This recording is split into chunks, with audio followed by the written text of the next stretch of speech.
धियो यो नः प्रचोदयात्।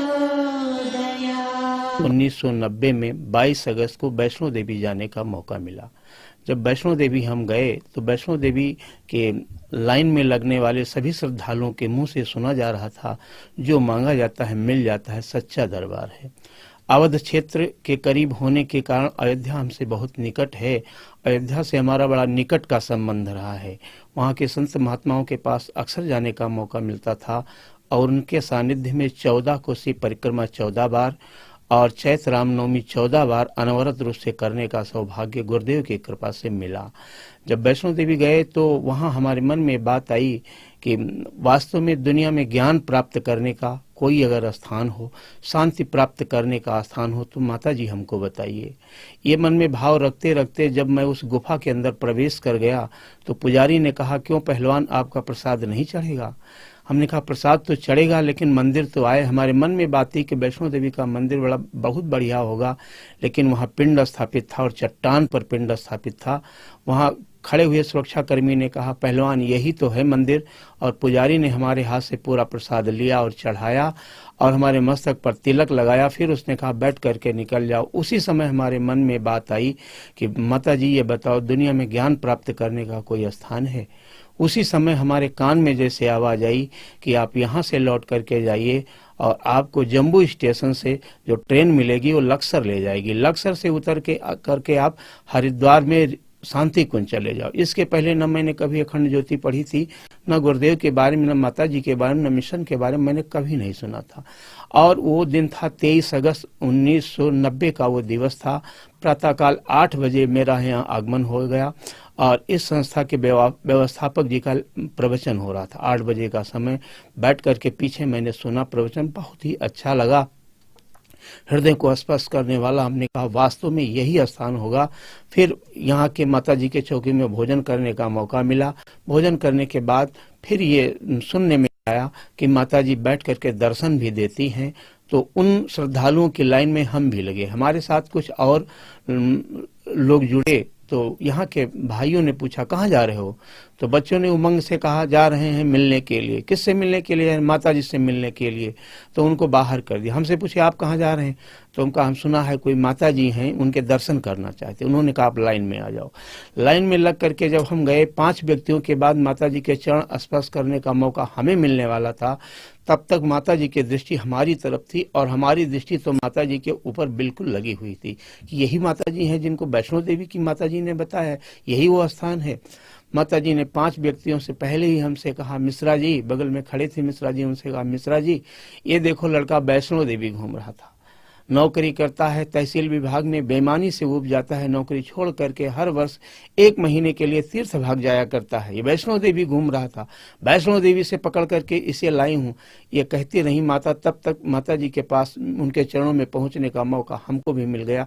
हमने माता जी के चरणों में झुक करके प्रणाम किया और कुछ देर के लिए हम खो गए कि हम सुन रहे हैं, सपन देख रहे हैं, कौन बोल रहा है। ये हमने मन में सोचा था। माता जी वैष्णो देवी ने हमारे कान में कहा था, यहाँ आवाज कैसे आ गई? उस समय टेलीफोन का इतना विकास नहीं था, मोबाइल सिस्टम था ही नहीं। फिर भी माता जी के मुंह से बात सुन करके माता जी ने हमारे पीठ को जोर से ठोका और उन्होंने कहा बेटे बहुत देर में आए हो, बहुत देर से तलाश कर रही थी, बहुत दूर तक दौड़ाऊंगी, याद रखना। फिर तब जब माता जी ने मेरे पीठ को ठोका तब मेरी चेतना वहां जगी। तब हमने माता जी की आंखों में आंखें डाल करके देखा तो मेरी आंखों में माता जी ने आंसू देख करके कहा, बेटे बच्चों को साथ लेकर के क्यों नहीं चलता है? तो हमने कहा माता जी अयोध्या हमारे बहुत करीब है, मैं संतों के निकट बहुत रहा हूँ, लेकिन उनकी वाणी को सुनकर के बड़ा प्रेम आता है, लेकिन जब आचरण के निकट जाता हूँ तो मन बड़ा खट्टा हो जाता है, इसलिए बच्चों को लेकर के नहीं चलता, तलाश कर रहा हूँ बच्चों के लायक कोई स्थान तो मिले माँ। तो माता जी ने कहा यह स्थान कैसा लगा? हमने कहा माता जी यह स्थान बहुत ही अच्छा लगा।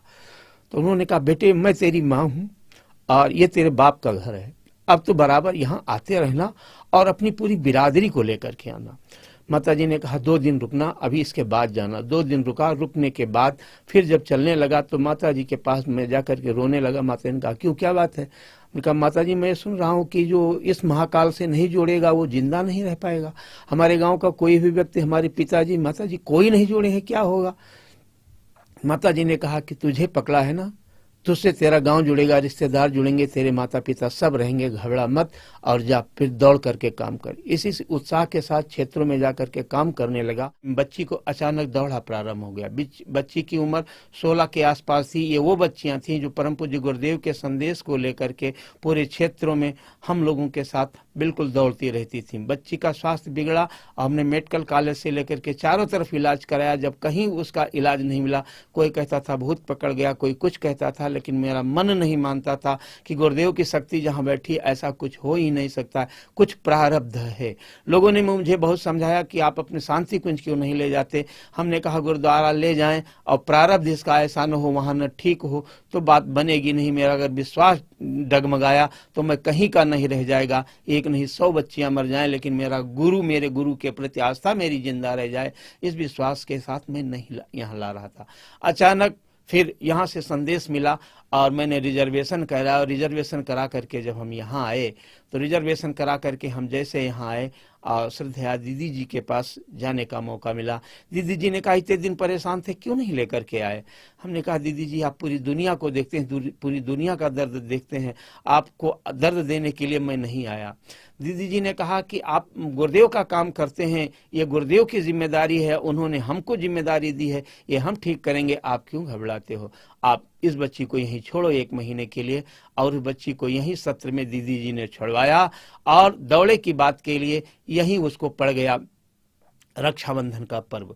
रक्षाबंधन पर्व के समय जब वो हमारी बच्ची बता रही थी कि हमारे जेब में मात्र 18 रुपए थे, उस समय 18 रुपए की राखी लेकर के मैं जब डॉक्टर साहब के पास गई तो डॉक्टर साहब की पूरी बाहों में राखी बंधी हुई थी।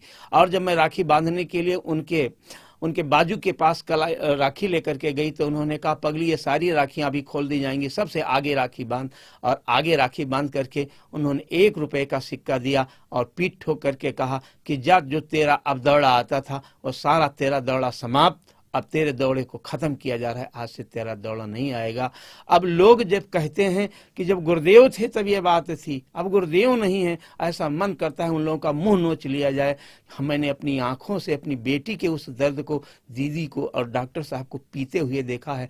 तब से लेकर के आज तक उस मेरी बच्ची को कभी दौड़ा नहीं आया। बच्ची की मन वांछित शादी हो गई, बिना दहेज के शादी हो गई। आज बच्ची एक लड़के की माँ है। बच्चा मात्र 3 साल का है, लेकिन 8 साल से नीचे कोई आकलन उसका नहीं करता है। 3 साल की उम्र में गायत्री मंत्र को खूब जोर से बढ़िया बोलता है, बढ़िया मेडिकल की दुकान चलती है और हमारी बच्ची शिक्षा मित्र हो चुकी है।